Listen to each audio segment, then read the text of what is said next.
and this was probably more in the future. I'm guessing. Right. You're never going to convince me otherwise. Yeah. You're never going to convince me that he ignores his heritage like this, and he ignores the brutality of Asian gangs, and he just ignores all this kind of stuff. Right. You're never going to convince me otherwise. Okay. You're never going to convince me. I'm 100% convinced that his storytelling was much more nuanced than this. Like a 5-year-old could do a better job. A Right. 5-year-old could do a better job. What would you give this episode? It gets a 2.3 for me. It gets. Closing. You know what? I'm just gonna close the curtain. I wouldn't watch this episode. Well, I would watch it again, but I mean, there was a few things that I thought were okay. Yeah. But otherwise, like, I mean, I am so glad we only have a few more episodes. Oh, yeah, you and me. I just wish they would do that Wild West type of Yeah. stuff, because that was the coolest one out of them all. Yeah. Right? Right. I agree. He basically, he has a brass throne that he sits on, and that brass throne is situated on a giant mountain of skulls. Oh, dude. Yeah, all of these skulls of worthwhile people, and the skulls of his own champions even end up there too. So you've got like hundreds of thousands of different species. All their different skulls are piled up below his throne. Oh, and he has dude. this massive sword called Woebringer. Oh my dude, you're speaking my language now. Speak to me about this sword. Bro, it literally can destroy entire worlds. Oh, dude. And on top of that, it's so powerful, it cuts through reality as well, which lets demons spill out from the warp into the material plane. So he's like, Korn is the god that basically is worshipped the most out of everybody, because even people who don't know of his existence essentially worship him in one form or another. Like primitive cultures view him as a great insatiable beast rather than a man. So there's different totems or variations of him that show up in the different belief structures of different groups. And when it comes down to it, he's fine. If you're bombarding people, if you're blasting them from a distance, you're claiming lives, that's all right. But what he really wants is direct combat. Get up there, and when you cut down your enemy, feel their blood splash on your own flesh. Like bathe in it. Like bathe in the blood. Yeah, exactly. Yup. Like, wow. We're gonna have to. Anyway, it's a new system. Turn that off later. Hello, ladies and gentlemen. Welcome to a brand new episode of DND Storytime Clue. We have a full cast today. We have Mossy, Hello. our PAA. Can we add another A in there just for the fun of it? PAA. Yeah, that's it. A. You get a A. The last one's just for A. A. We have the gorgeous, the adorable, the never freckly Monica. How's it going? Good. How are you? Good. I'm doing good. Good. Are you ready to assist the caveman tonight? Of course. And we got the one, the only, Tracy in the house, Michael BM. How's it going, my friend? Very good. I am super excited to get back into this wild world of clues and magic and mystery. Ooh. So, do you want to let everyone know what happened last episode, and then we'll kind of go from there? If I do, can you just give me a... Oh, yeah. And modeling itself on her and asking Naruto, how does she look? He doesn't have to say anything because his face is a beet red. She goes, I'm glad you like this stuff.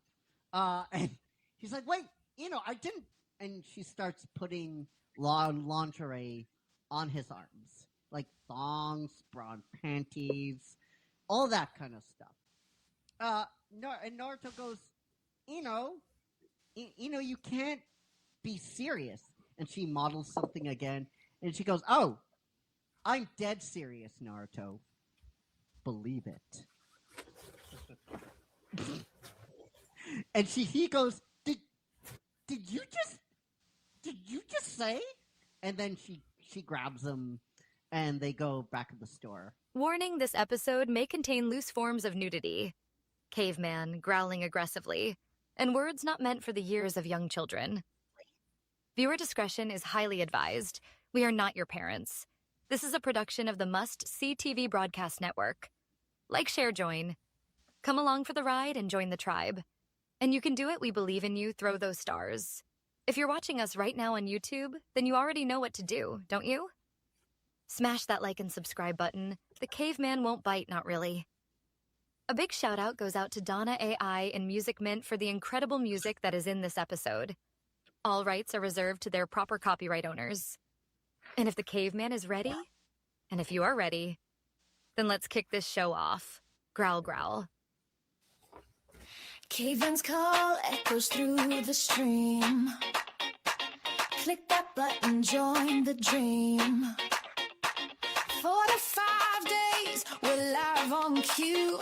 Reviewing the wild, the weird, the new. Must see TV, it's the vibe. Click subscribe and join the tribe. Laughs and chaos, we've got it all. One big crew answering the call. After shows where stories unfold. Hidden gems and secrets told. Crew's got jokes and little flair. Once you're here, you're staying there. Must see TV, it's the vibe. Click subscribe and join the tribe. Laughs and chaos, we've got it all. One big crew answering the call. From caveman grunts to streaming gold. New adventure, stories bold. Every moment, every beat. Grab your spot. Front row seat.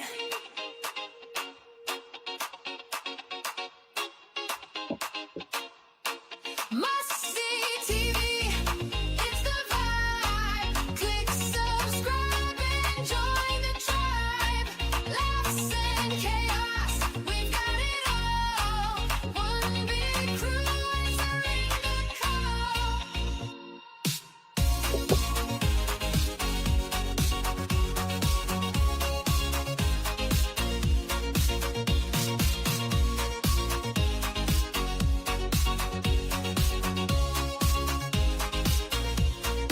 Must see TV, it's the vibe.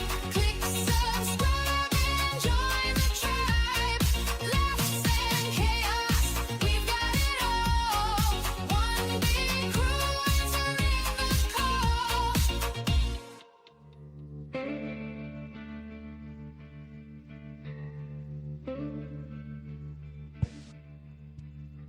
Whispers crawl through the cracks like spiders in the dark.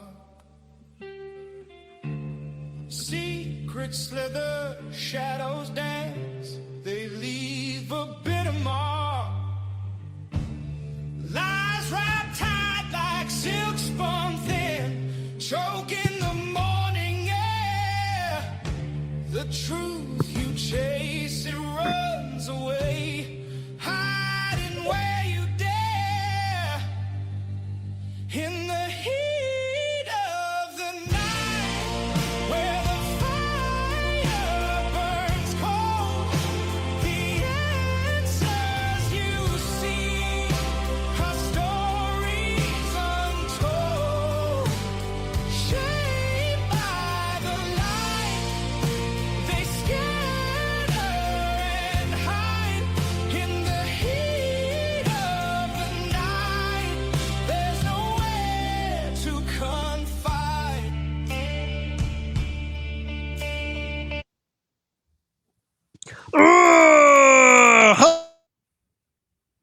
And welcome to a brand new episode of D&D Storytime Clue, Episode 3, The Case of the Missing Girl, Part 3. We have a full crew in the house tonight.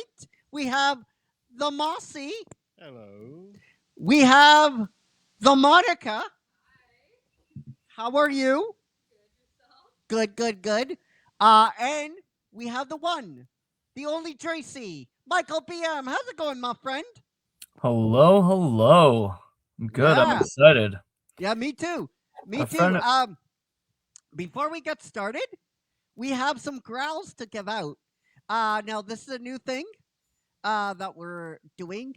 So for every like, share, comment, or new subscriber or new follower we get actually on the main account, we do caveman growls instead of the end, because we're not doing Facebook Live, because we can actually get everyone that interacted and give them some love. So that, Michael, is what we're going to do right now. So, Mossy, how many growls do we have?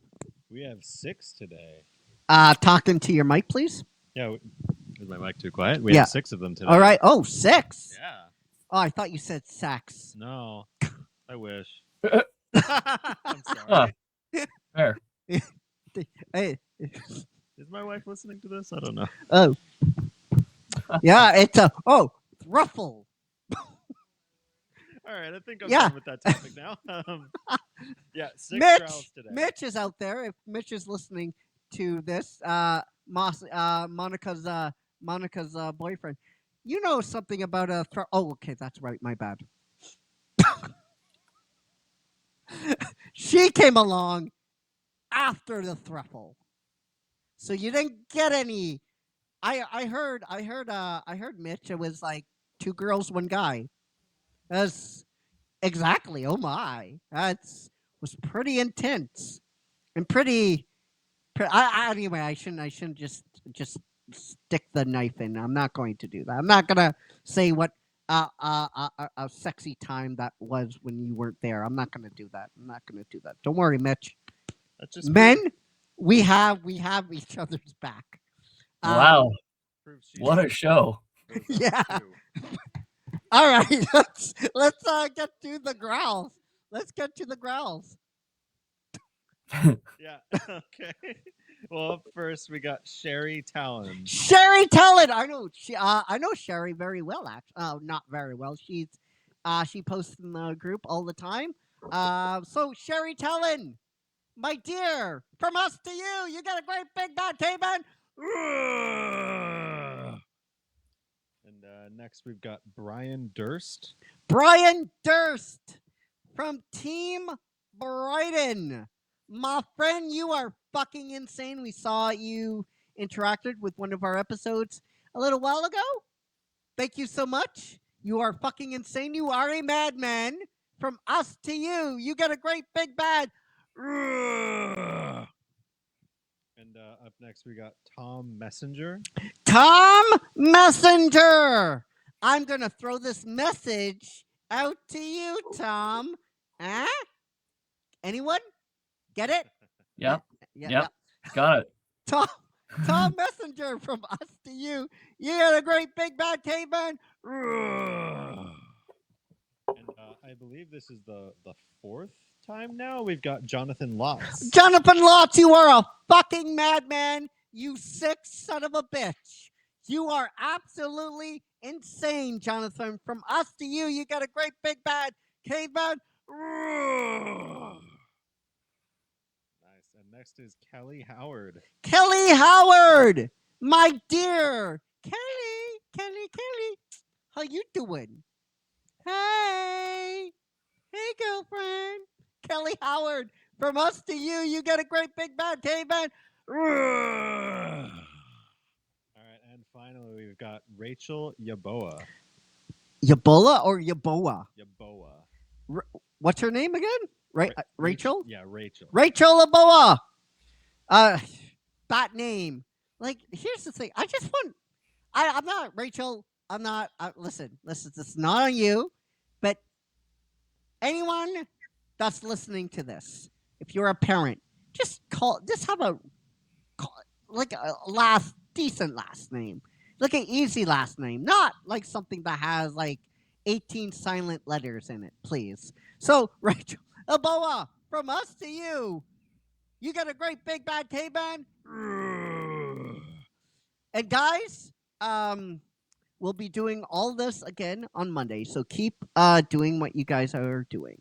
Also, before we go any further, before we get into the episode, we have a tip link.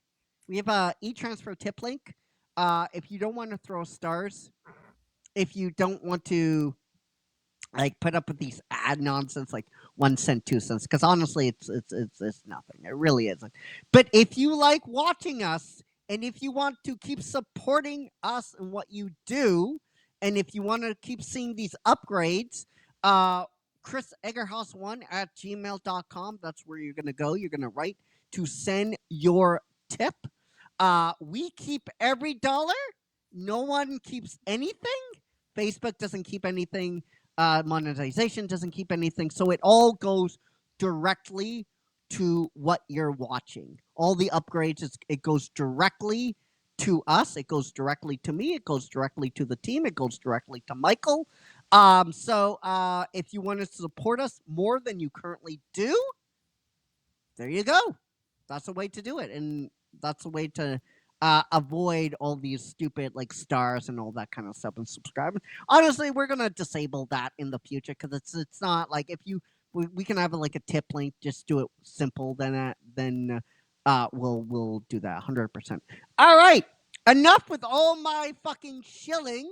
Let's get into the actual episode 3 with Dracy and Utopia and that dark, deep-seated noir atmosphere. So last time on D&D Clue, Dracy, take it away. So last time, after an unsuccessful investigation at the scene of a crime, where some security footage showed a hooded and cloaked, mysterious, dark shape sending an enchanted ball to lure the girl away from her mother and out of the store. Once this was established that magic was used, and it was clearly a very directed hit towards the family, Driss goes down to the suburban home of the husband and wife. He arrives at a much nicer house than the surrounding ones to hear some serious yelling on the other side. It sounds like the mother's very, very mad with the husband. So Driss invites himself in and manages to secure a little bit of alone time with the husband in the husband's study. While he's in there, he sees some unnamed bottles of red liquid that look a little bit like blood, and he notices the guy's very, very pale. So he deliberately gives himself a little paper cut to see if it'll reveal some vampirical nature.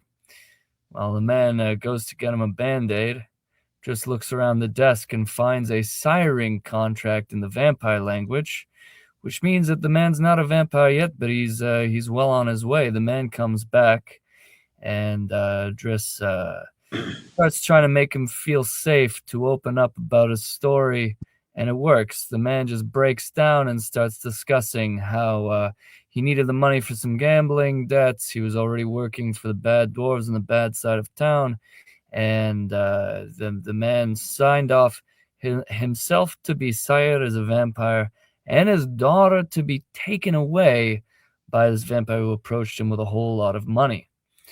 And just as Driss was questioning whether the man was worth being saved after a move like that, the vampirism finally took hold and the vampire attacked. Fortunately, Driss, while he didn't bring any silver bullets, he was sort of expecting something like this to happen.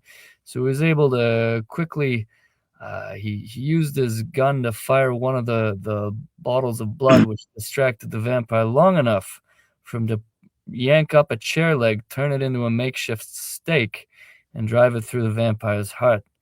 Blood exploded throughout the little study room, and the, what are they called, FBI type guys came in to... CBI. the CBI, yep. Creature Bureau. They just busted in and say, CBI, freeze! They busted in to find me covered in blood and the corpse Yeah. of a vampire next to me. So that's where we left off. We are now going to shift into a room, and this is not the house. This is a controlled environment. You can see doors, gates, steel locks.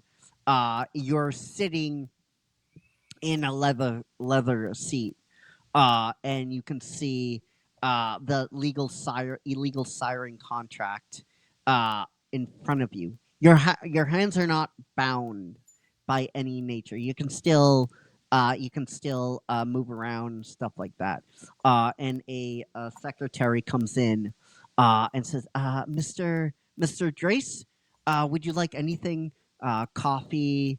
Would you like an ale? Ooh, you guys surveil at the CBI. You're doing better than I thought. Yeah, I'll have one of those. Oh, very good. So she goes by and she has a mug and puts it right in front of you and says, you have to excuse it. Our ale is not as good. It's like our coffee. It's mud, but it is something that we drink here. And if you just wait a couple more moments, my associates will be in to talk to you. I ask her what her name is and how long she's been working there. Oh, my name's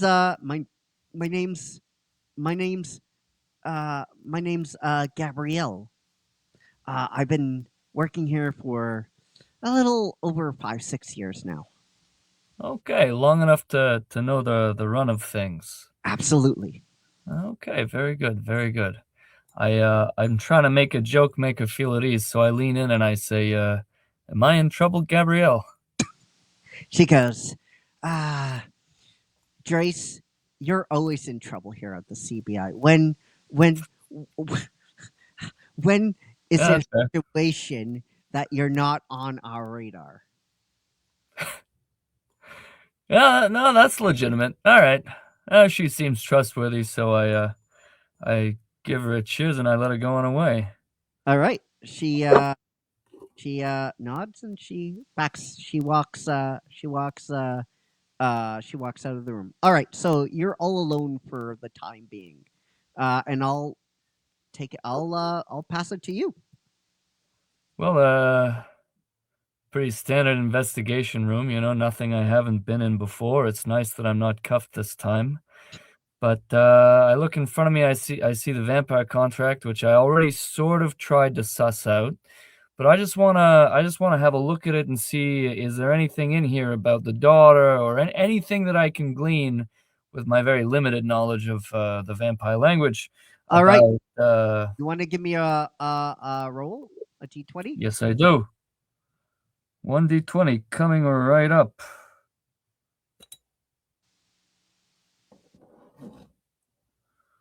I've got a 16. So this is actually really, really good. Now that you're in the quiet of what seems to be a CBI office room or interrogation room, you can see this more clearly. It is it appears it not only appears, it's what it is. It's an illegal siren contract to do two things: to farm a child, to take a child away from its parents, and to sire a human. And the contract reads, now you can see more clearly, you can see some numbers on it, is $25,000. $25,000 for the child? No, $35,000 for the child, and $25,000 to illegal sire him, to bite him and start to turn him into a vampire. Which is, in the whole, you would know this. That's not a lot of money. Yeah, relative to relative to the crime. Yeah, I mean, you're selling a child, you know? That's, you'd think you could get a better price than that. Yeah. Hmm. It doesn't say how the illegal farming works. You have heard rumors. You have. Since you got 16, I'll give this to you.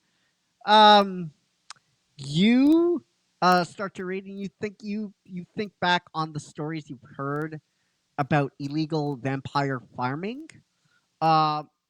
It's just like how.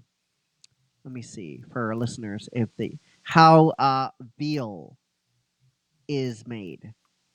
That's how illegal farming works. So a bunch of vampires are just drinking a bunch of kids that get to run around some sort of sick playpen. That's Yeah, that's and they horrifying. bid on the blood, and then they bid on all that kind of stuff. And it's in this language, it's much more horrific. Oy. It's much more horrific. It's like 10 times more horrific than veal. How veal is made. I know. How can that be? And I realize how veal is made. That's why I don't eat veal myself. But if you can imagine just translating that into human form, what kind of like cattle prods and stuff, that kind of stuff. So on the off chance, and I can roll for this again, but what are the chances that anything about this child auction are named, or any dates or places or locations? 'Cause Well, I really wanna... the paper gives you an address. Oh. It gives you an address. However, the contract referenced something called the Dark Quarter, and it gives you the address in the Dark Quarter. I take out my little notebook and I write down the address just to make sure. 64289 24689 Vial. It's, oh my god, I'm gonna butcher this so fucking hard. Vial Way. Huh. VL, is that spelled VEAL? That's so Vial. cool. Vial. And it has like a hidden Z in it. Yeah, the silent. You know, fucking vampires. Like it's old school money. It's old school money. So Vial translates into the vampiric language is that what cannot be seen. Like a veil. Yeah. Interesting. Well, this place might be harder to find than I thought.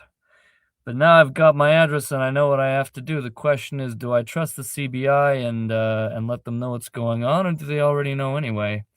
Wouldn't be bad to have backup if I'm gonna go try to take a kid from the clutches of a whole host of undead, entitled bastards.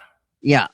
Now, to be fair, you know rumors of the Dark Quarter.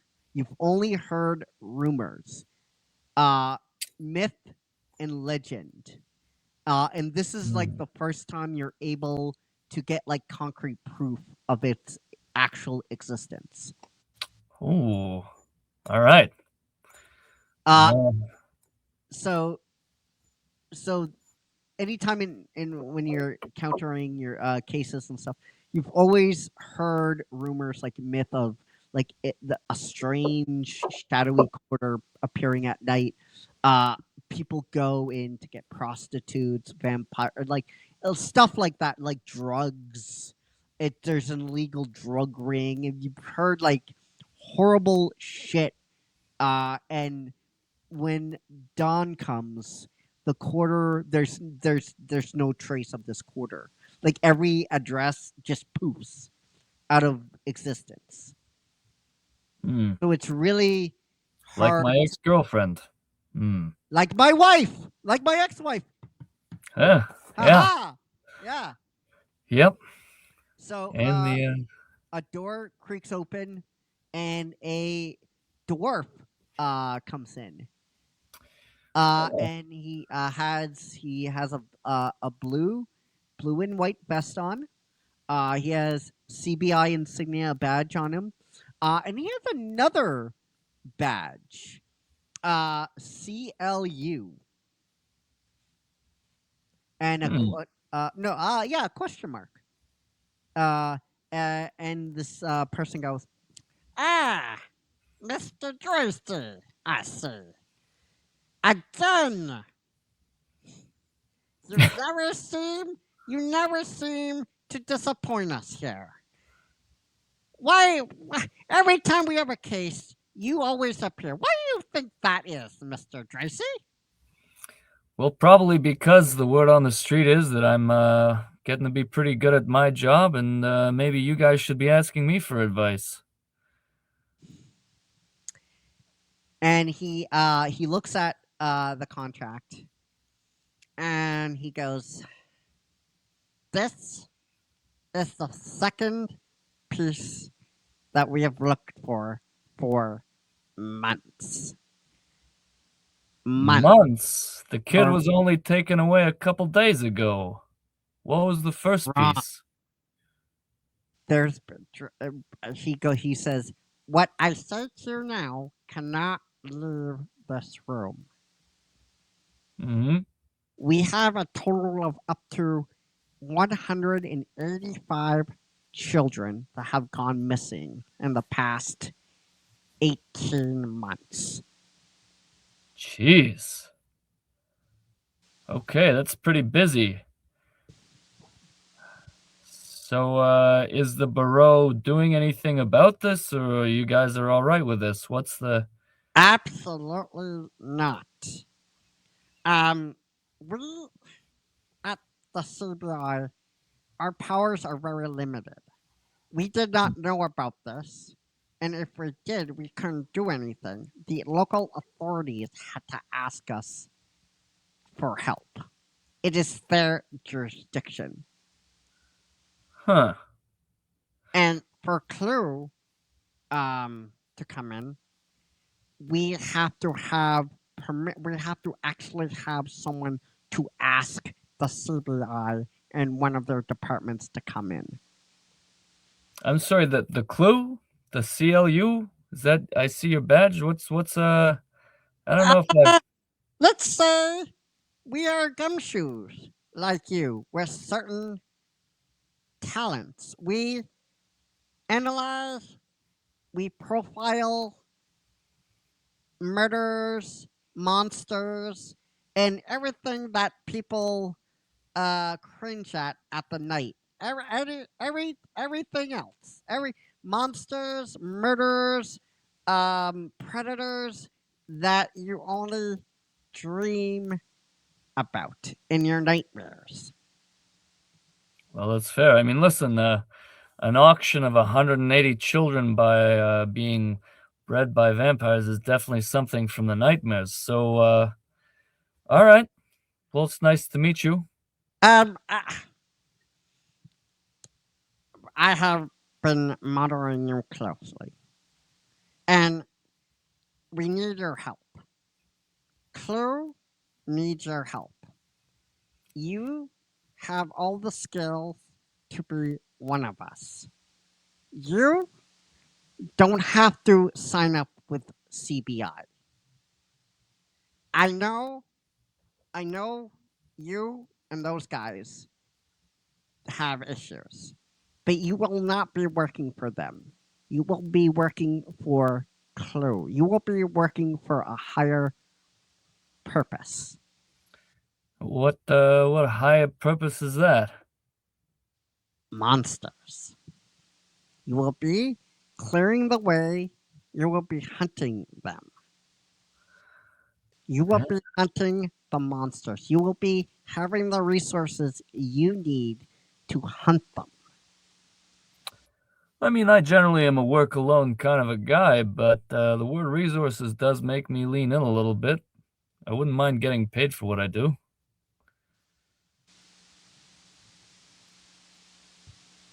Is that a yes? Well, what In this particular instance, what would working for the CLU entail? You will have the resources you need to hunt these monsters down. You will be clearing all the red tape and not needing to have to watch your back every single. Well, listen, Mr. Dwarf, sir. What Kirk. Listen, Mr. Kirk, sir. Right now there's a small child who's been torn away from her mother because of her father's terrible, terrible decision-making abilities, and I am the finder. So if we're on the same page, then maybe I can come on as a contract basis until the kid is found. And he goes, if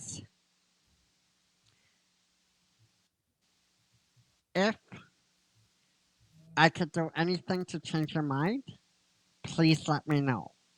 But you will be deputized until the end of this case. And after, if you make this, if you could give me the courtesy of deciding what you want to do, I would be grateful. Well, all right. Let's see how this goes. I mean, listen, we're talking about an army of vampires holding an army of children hostage. I don't know if I'll make it to the other side anyway. So when you say resources, do you mean silver bullets, holy water? I can bathe in some garlic. What sort of resources are we talking about here? So we have to get your suit up. Let's get you a weapon. Gabrielle comes in. Yes. Take him to Scotty and get him a badge. Absolutely. Mr. Jersey, if you can follow me. Get me a badge. Woof. All right, we're moving up in the world. I follow Gabrielle. So you go down a couple of flights of stairs, and she goes, now, I must warn you, he is a bit eccentric, Scotty. Ah, bloody damn thing! And just like a big hole rips through a wall, and just like someone just like launches through, like a weapon just launches through a wall. And it's like, follow me, please. Okay. Well, this guy seems safe. I definitely want any weapon manufactured by Mr. Wall Explodey guy. She goes, Scotty! Ah! Bloody damn thing. And he's like, and he just like trying to shove explosive into a gun. And he's like, come on. Oh. Excellent. Okay. And it blows up right in his face. And it goes, good, all good. Yes. Yeah. Come in. Gabrielle, sweetie, what can I do you for? And he has like goggles, and he's like, he's actually he's a minotaur. He's a minotaur. He's on the smaller side, actually. And she whispers in his ear, she's, okay, all right, you come on over here. Let's get you hooked up. Hooked up to what? Sorry, hi. And he Drez, nice goes to meet into you. a drawer, and he got, yeah, nice to meet you too. All right, we don't have time. All right, I don't have time for this. All right, okay. Not that one, not that one, not that one, not that one. Perfect. The morph ray. Great. All right. So, here you go. And it's it looks like a smaller version of a 12 gauge shotgun in hand form. There's no pump to it. The handle is actually at the back. The grip is at the back. And it's silver and blue, and it has two large barrels poking in the front. Literally looks like a small cannon. And it looks like too heavy, but you pick it up and you're like, wow, this is actually, you want to roll? Yeah, roll to see if you can pick it up. All right. I rolled to pick up the strange new weapon. 7. You have a hard time, and the guy goes, come on, put your back into it. And it's like, it's really heavy at first, but then you get used to it, and it's light. It feels lighter in your hands now. You're holding it. And he goes, that weapon will do the job perfectly. On the side, you'll see a bunch of modes. For creatures, you have vampires, you have demons, you have angels. Your heart's content. Wow. How do I load it and stuff?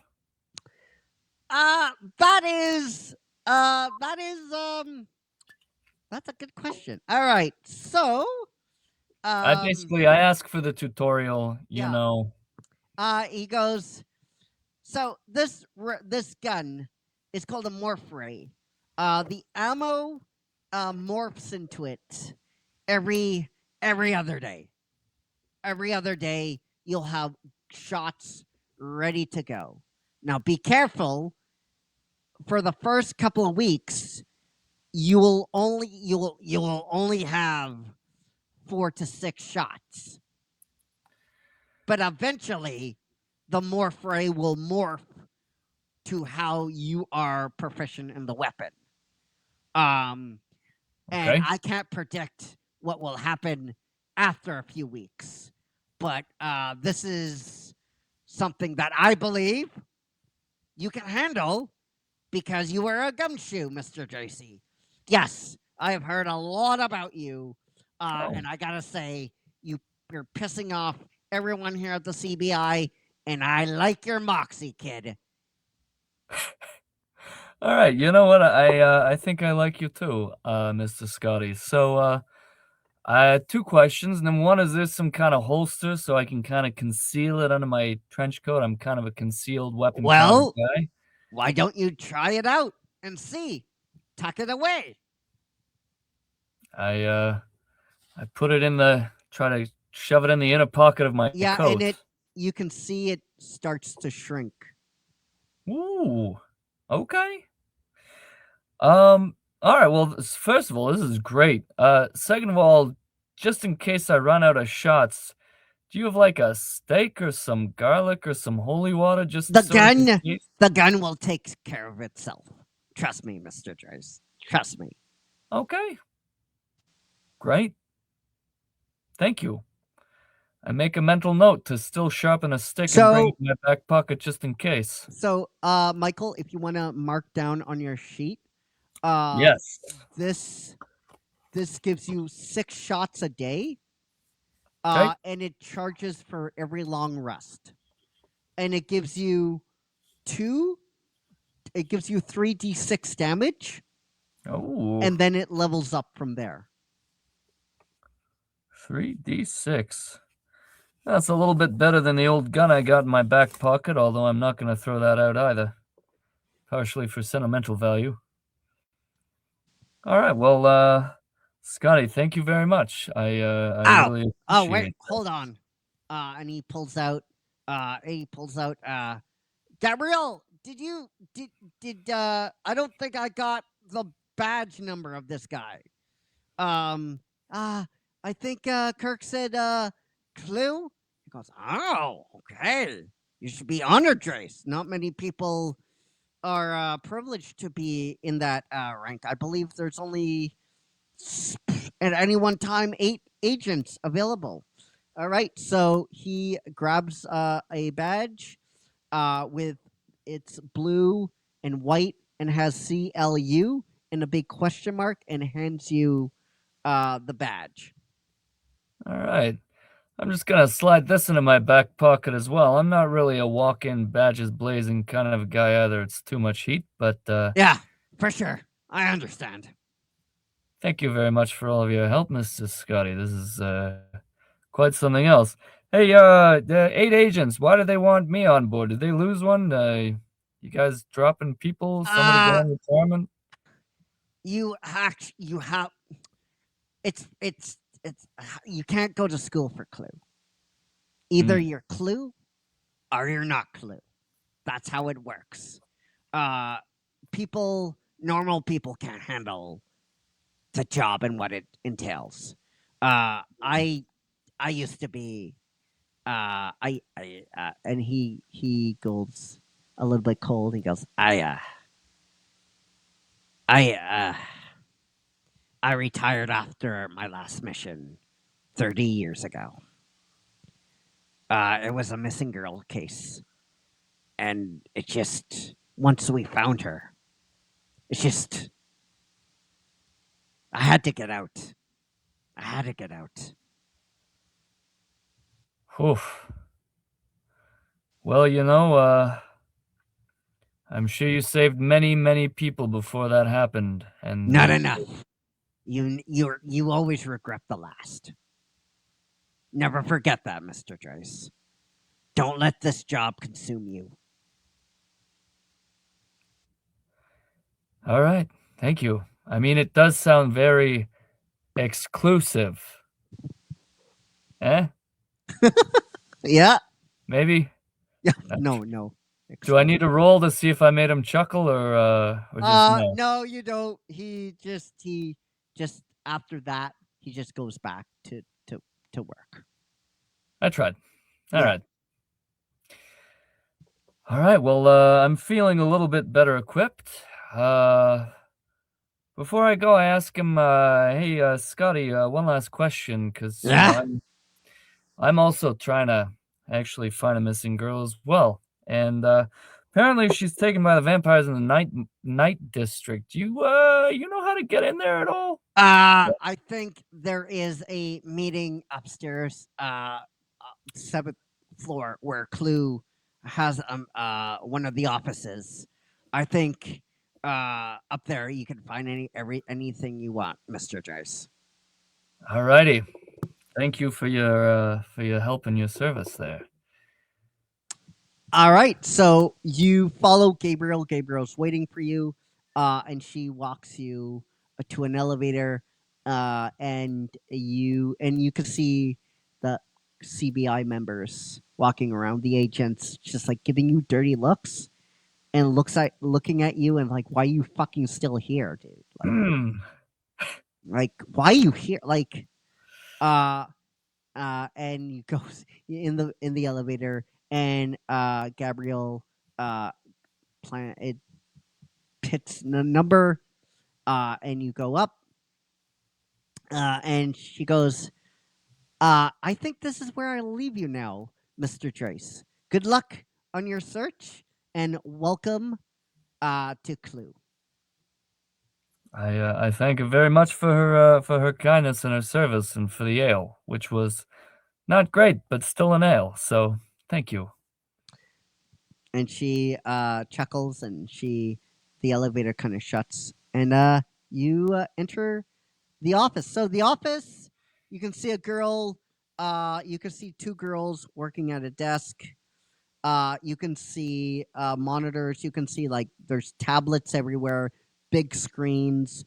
You can see the siren contract up. You can see another siren contract up.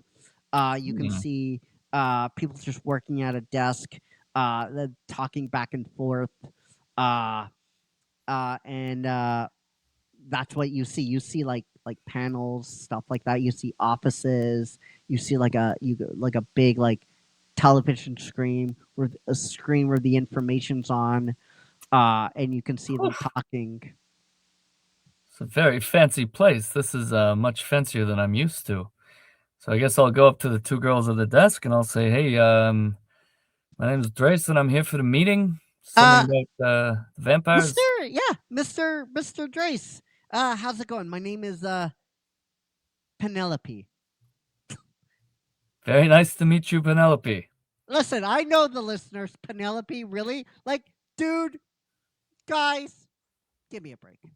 That's give me a break. Penelope, it's Penelope. Hey, Shay! Hey, Michael, simmer down. Wow. Simmer down.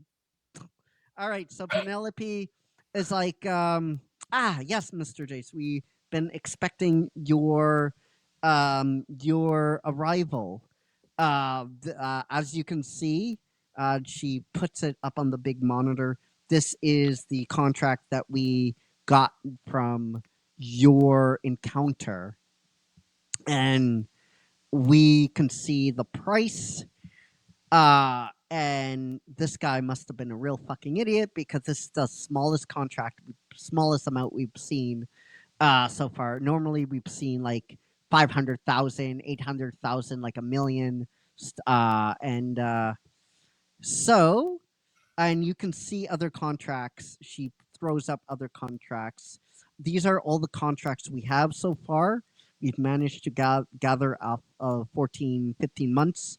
And we are at 175, 180 children now missing. And now she goes, but there's one commonality of all these contracts, mentioning the Dark Quarter.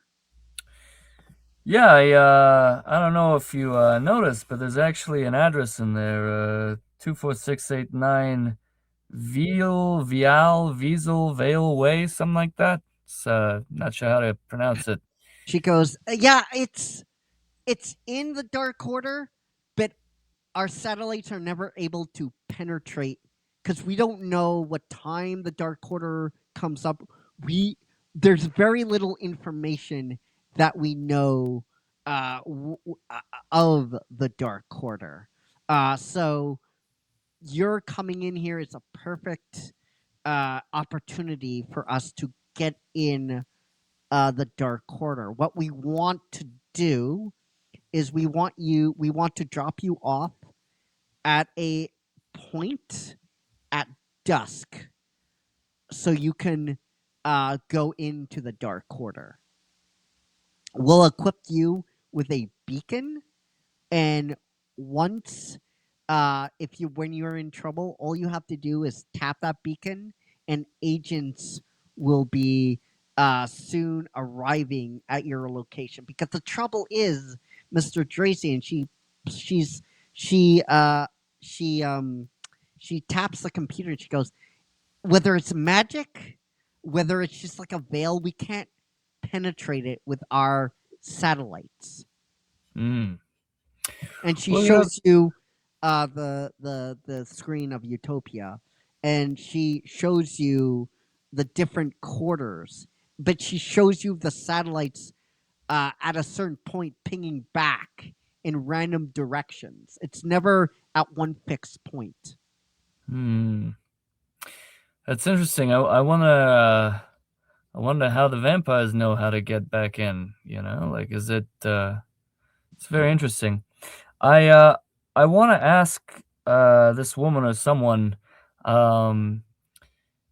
if all the abductions of these children from these contracts, were they all with a magical ball that lured a child away and the cameras were sort of obscured by some sort of a dark cloud of magic? She types again, and she shows you a footage on the screen of multiple children being led away by a ball. And she goes, it's never children that are above a certain age, like 10 years old. It's always children that are either 10, 8, or 9 years old. It's never, 12. It's never like 13. And she puts it on the screen again. She goes, here's a child that's 13 years old that the same trick has used on her. And you could see the child is not biting this whatsoever. You can see the child on screen, and she's just asking her parents about the ball, and then when they look in the direction, the ball it's gone. Interesting. Some sort of magic that preys on child innocence and wonder. Yes, that's what we're gathering. What happened here? Hmm. All right. Well, yeah, drop me off. Is there anybody else I need to talk to, or? It's best if you're not seen with the CBI and Clue as CBI. And it's good. I don't see a badge on you. If you have a badge, the Clue badge, keep it in your pocket so you're not best to arouse suspicion.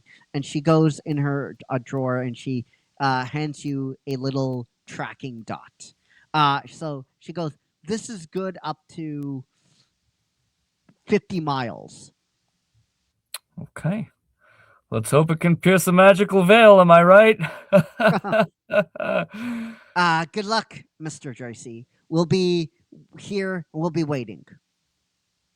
Thank you. All right. I'm how much time do I have before dusk? It's around 6:30. So the sun is conveniently starting to set now. Hey, Penelope, before I go. Yes. I think maybe it would help me to have some sort of a reason to try to be getting in there. So maybe I'll say that I'm some sort of drug addict looking for some kind of drug that only exists. You're a gumshoe. You're a gumshoe. You're the perfect. You don't need to have an excuse because you're a gumshoe. That's why Kirk offered you this position because you're outside of CBI. They would know that CBI doesn't like you and you don't like CBI, so it's a perfect cover. All right. Out of curiosity, is there a sort of a street drug that's very hot right now that can only be acquired in the night quarter that I can sort of pretend to be asking about? Or? Yes, it's called VD, Vampire Blood.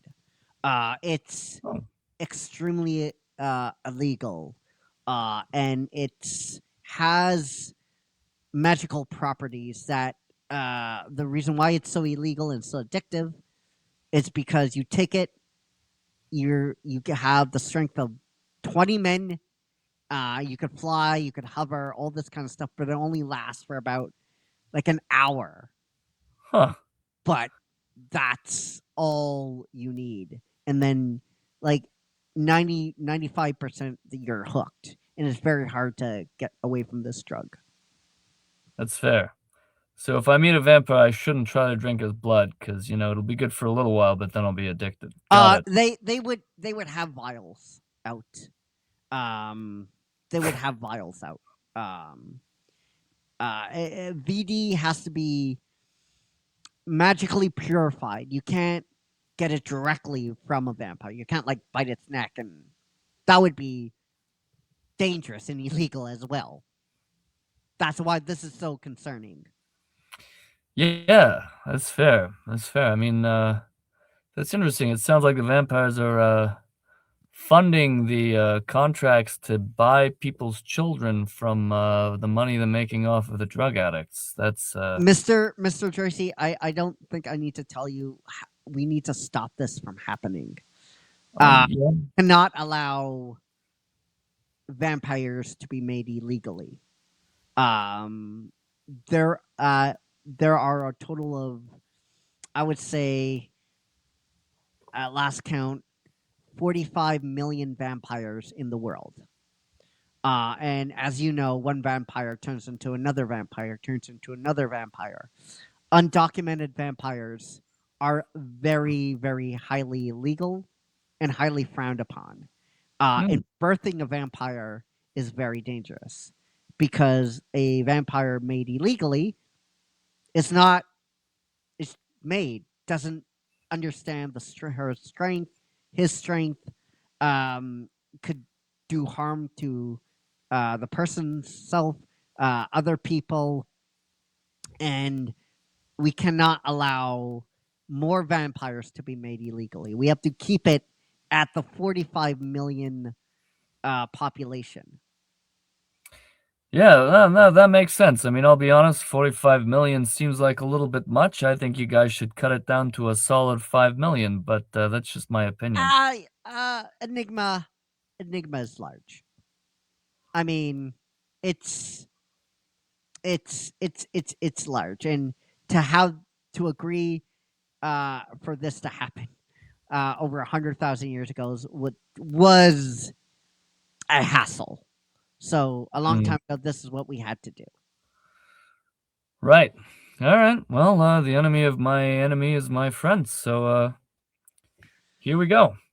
Do we before I leave, do we have any maybe I'm thinking like a little sylvan neck brace might be a really good move before I walk in there. I think. Wait, she goes, so a cross? Are you thinking of a cross? What are you thinking of? Yeah, a cross would be great. Just anything to make me less likely to die would be fantastic. If you have a cross on you, it's less likely for you to find the address. If you have anything silver on you, then that would probably tip you off. Right. Okay. How about a sharp stick? You know, I've had good experiences with a chair leg recently. And she says, "Didn't Scotty give you a weapon?"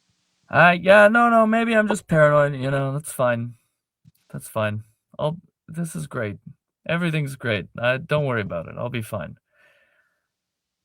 All right. So she wishes you luck. And now we cut to you coming out probably in an hour later off of the CBI, one of the CBI headquarters, because you don't know your way around. So let's just make it an hour long journey. And, people are just so excited for you to be there. They would help you in amazing ways, right? No, they would try to screw you over. So it takes you an hour long to get out of the CBI building. And once you do, you can see that sun starting to dip lower and lower. All right. Well, I make my way to the last known ping of the dark quarter might be. So you start walking.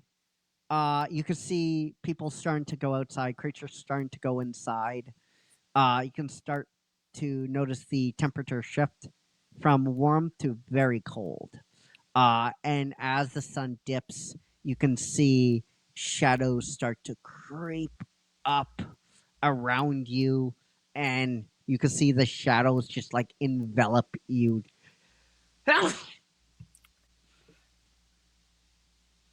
And right.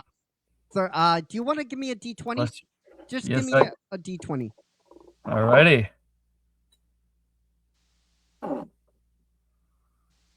Oh, I've got an 8. All right, so the transition is not that well for you. You're as the shadows creep around you, this thick fog seems to come in, and you start getting a little bit nauseous and sick. Not to the point where you're going to throw up, but it's making you uneasy. You have goosebumps around you. You can see dark shadows, dark blues, dark grays, just like this coming all around you, and you can hear that kind of shadowy whisper wrap around you, and Oof. You're just gone. Wow. From where you were standing. And now you're in the same place you were standing, but it looks vastly different. It looks so much different. Huh. Okay, well, I guess I want to have a look around and maybe do a perception check on if I... All right, do a perception check. What I see and if anybody's going anywhere. I've got a 17. So you see vampire women of the night with short skirts and everything starting to walk around. You can see humans, frightened humans, going up to these women and talking, and money is being exchanged. You can see as you watch a little bit further, you can see bats starting to fly about. Large bats. And probably vampire bats. Vampire bats, absolutely. And you also know, because you would know this, in this world, vampire bats are illegal. Just to roam openly. The only country that they're seen is Vampira. It's the country of the vampires. So you see large vampire bats. You can see one bat. You can see a bird trying to fly, trying to get away, but another bat is just like landing, and you can see the fangs shifting and just tearing apart this bird. And you can see blood starting to pour down, and you can see another bat just like sucking on its neck. Another bat. It's a feeding frenzy. Oof. I might go vegan after this. All right. Well, I've definitely already got some things to put in my write-up for the organization. I want to see if there's sort of like a direction with the.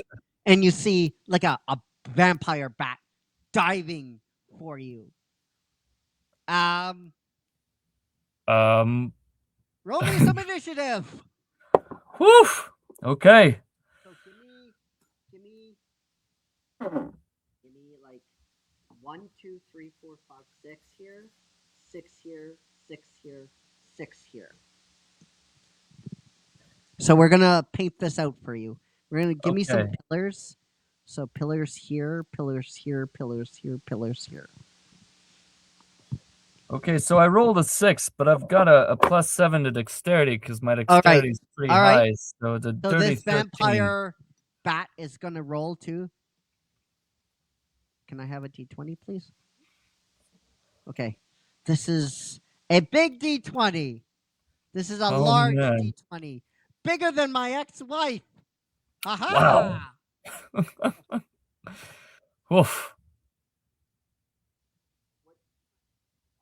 So yeah, you go first. All right. Well, I don't want to bust out my 6-shooter quite yet because I might need those. So I'm just gonna duck under the bat. Draw my trusty hunting knife from my elven druid father, and I'm just gonna duck under and stab up into it and hope I connect. All right. Roll me. Give me a D20. No, him. Okay, I've got a 19. Yeah, that hits. Oof, good.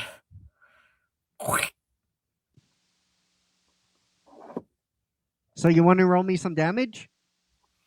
Yeah.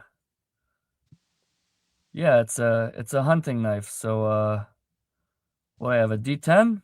Yeah. Okay. I've got an 8. That's actually enough to kill this bat, this particular vampire bat. So how do you want to kind of finish it off? You just want to like kind of do a barrel roll and just like under it? Oh, that's cool. As it like dive bombs, you just like, oh my god, like. And then I can feel it struggling, so I grab its wing and I take my knife and I just rip. Oh, see if I can slice it right up through. The blood just pours. Unfortunately, it's going to get on you. Oh, okay. And the fire is dead. All right, well, that's good. And I'm going to look up. Are there any more after me, or am I just laying here? They seem to be concentrating on the bird. Okay.